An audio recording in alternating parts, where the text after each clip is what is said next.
कभी नवाब, कभी मुंशी के नाम से जाने जाने वाले उपन्यास सम्राट प्रेमचंद का जन्म 1880 में बनारस में हुआ था, एक बहुत ही साधारण परिवार में।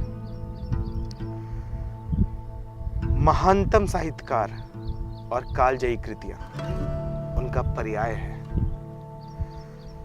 बचपन में ही मां का स्वर्गवास, पिताजी का आधा अधूरा स्नेह और गरीबी की लहरें जो उनके पूरे जीवन को भांति भांति तरीके से जकड़ी हुई थी।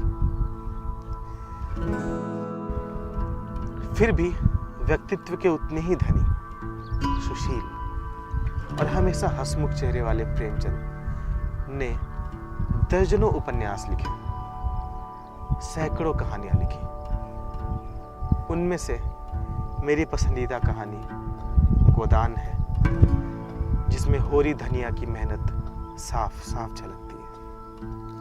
वो आज भी उतनी ही महत्वपूर्ण है जो आज के 100 साल पहले थी। उनकी एक पसंदीदा कहानियों में ईदगाह भी है, जिसमें एक बच्चे की उस पूरी भावना को बेहद नाजुकता से दर्शाया गया है, जिसमें वो चिमटा लेकर अपनी दादी के पास जाता है और उसे पता रहता है, उसकी संवेदना रहती है कि उसकी दादी का हाथ जलता होगा, इसलिए वो कोई पकवान नहीं खरीदता, अपनी दादी के लिए चिमटा लेकर जाता है। इन्हीं सारे पात्र, इन्हीं सारे चरित्र, इन्हीं सबको मिलाकर हमने कोशिश की है एक कविता की। आइए सुनते हैं फंचुस डायरी की तरफ से ये कविता। मेरा 56 साल का जीवन मेरी कहानियों में उलझा हुआ है, पर कहानियों की उम्र कहाँ होती है। उनका बचपन हामिद जैसा नहीं है, जिसे पूरा मर्म, पूरी सच्चाई हो।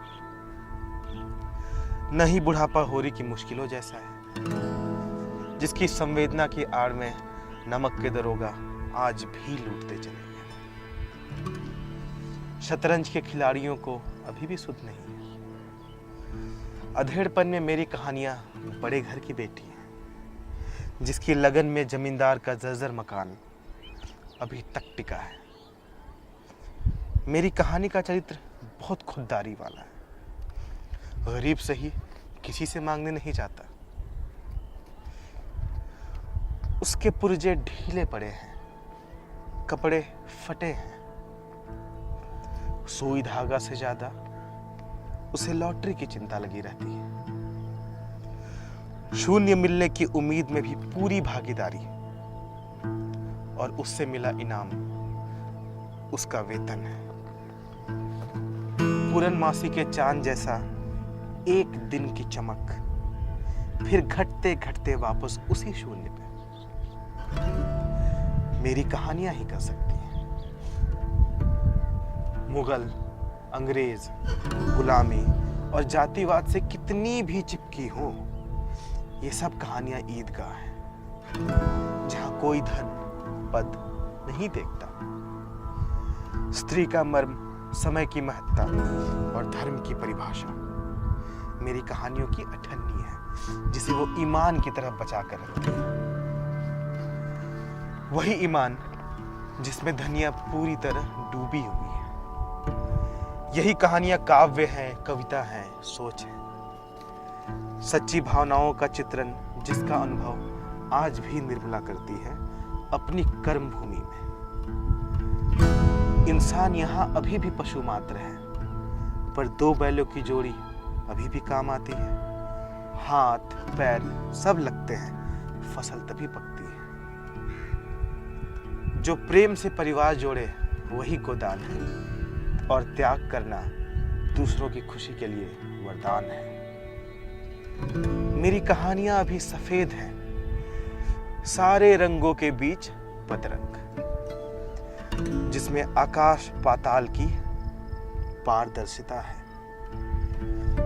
कफन से ढके हुए व्यक्तित्व साफ साफ दिखाई देते हैं। उनमें चिंता की लकीरें हैं जो घेरे हुए हैं 4 दीवारी की तरह। पर इन सारी चीजों से कहानियां बिल्कुल नादान हैं। देश, समाज, सांप्रदायिकता, संवेदना और सामयिक संयोग किसी का वर्णन तथ्य से जुड़ा नहीं है। ये कालजयी है। मेरा 56 साल का जीवन बस इन्हीं कहानियों में उलझा हुआ है। पर कहानियों की